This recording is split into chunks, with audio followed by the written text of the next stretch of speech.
Assalamualaikum warahmatullahi wabarakatuh. Good luck all.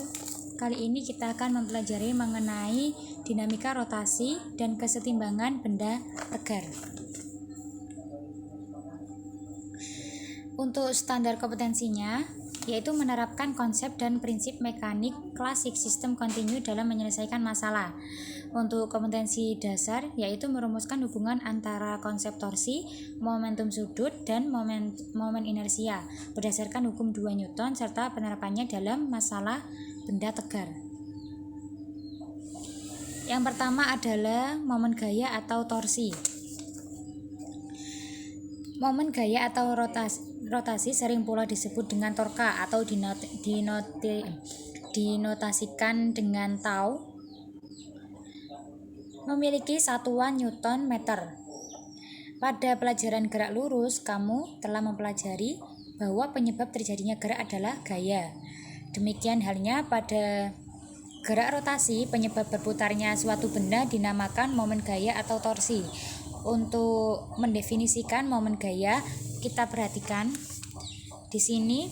Momen gaya atau torsi adalah ukuran keaktifan sebuah gaya yang bekerja pada suatu benda untuk memutar benda tersebut terhadap suatu titik poros tertentu. Jika sudut antara R dan F adalah alfa, ini di mana R itu adalah jarak, untuk F-nya adalah gaya, maka besar momen gaya adalah tau sama dengan R kali F, di mana jari-jari dikali gaya sin alfa. Kenapa kok sin alfa? Karena kita mencari gaya yang lurus.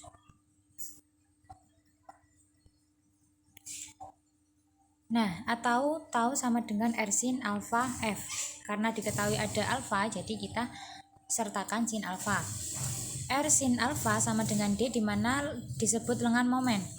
Sehingga besar momen gaya dapat dinyatakan sebagai hasil kali lengan momen dan besar gaya, yaitu tau sama dengan F dikali D. D itu adalah lengan momen. Contoh soal, sebuah gaya F sama dengan 120 Newton kurung I itu adalah vektor I, plus 180 N J dikerjakan pada suatu benda pada suatu titik yang memiliki vektor kedudukan R sama dengan 3M I minus 2M vektor J terhadap acuan O.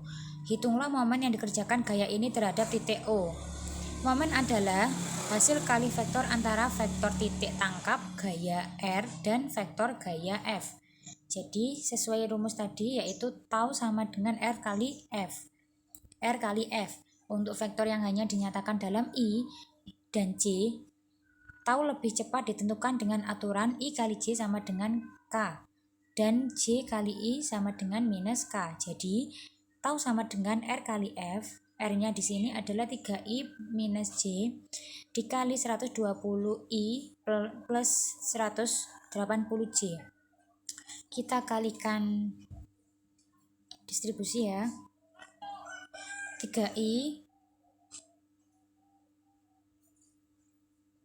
dikali 120I, terus dikali lagi 180J, terus minus 2J dengan 120I, minus 2J dengan 180J.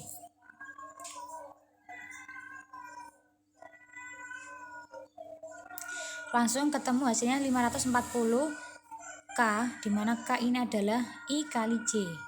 I kali J itu adalah K. Minus 240 minus K. Minus K ini adalah J kali I, dari J kali I. Hasilnya yaitu 780 K.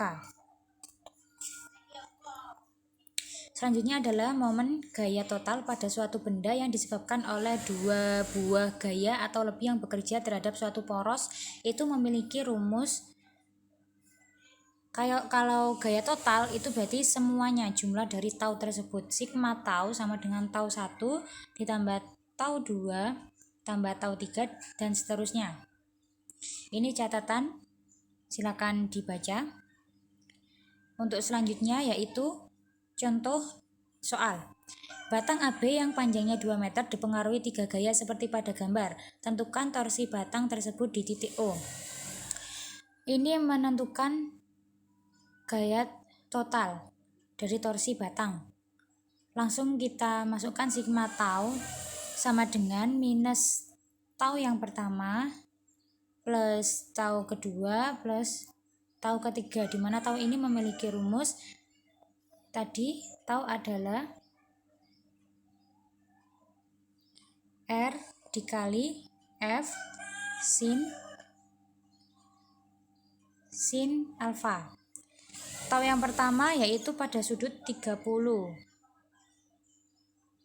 Pada catatan tadi itu kalau berlawanan dengan jarum jam itu nilainya minus. Jadi ini minus tau 1 yaitu 120 Newton dikali 1 M atau R-nya terus sin 30 derajat plus tau yang kedua, lalu tau yang ketiga adalah sudut 37 derajat.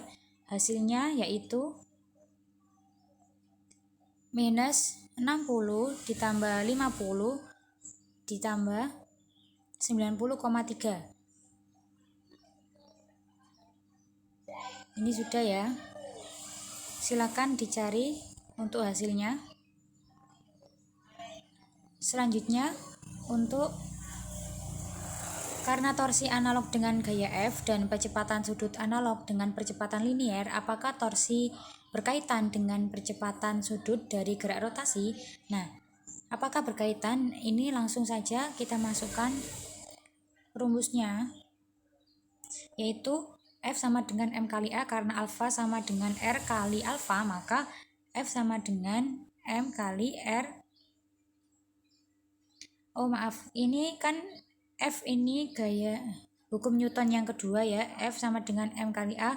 Karena percepatan ini sama dengan R kali alfa, maka F sama dengan M kali R kali alfa.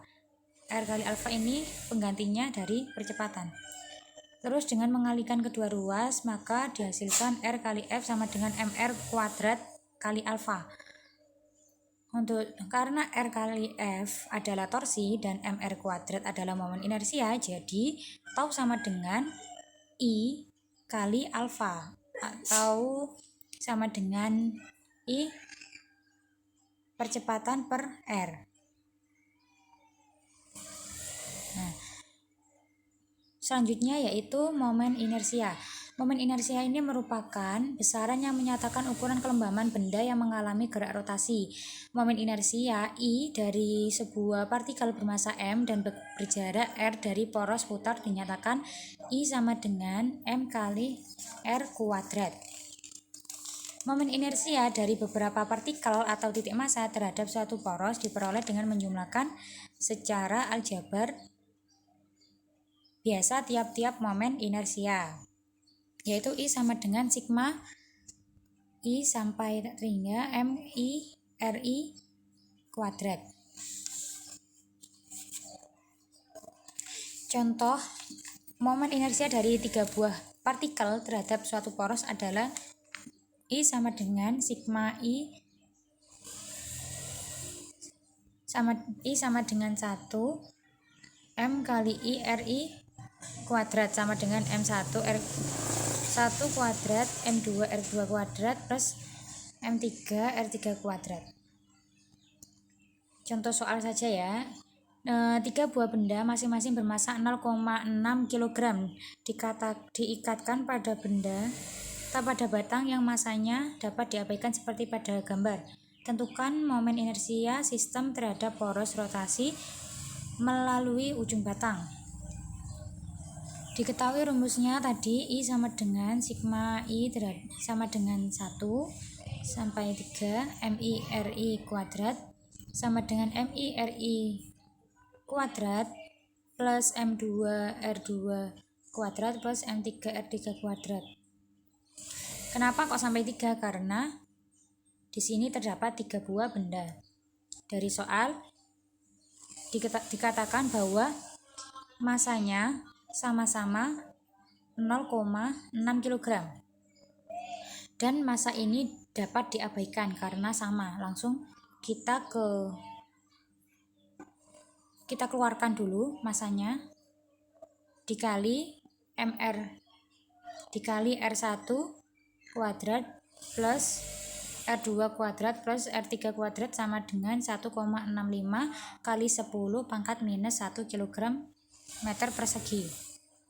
Selanjutnya ini adalah momen inersia, rumusnya yang pada berbagai benda tegar ya.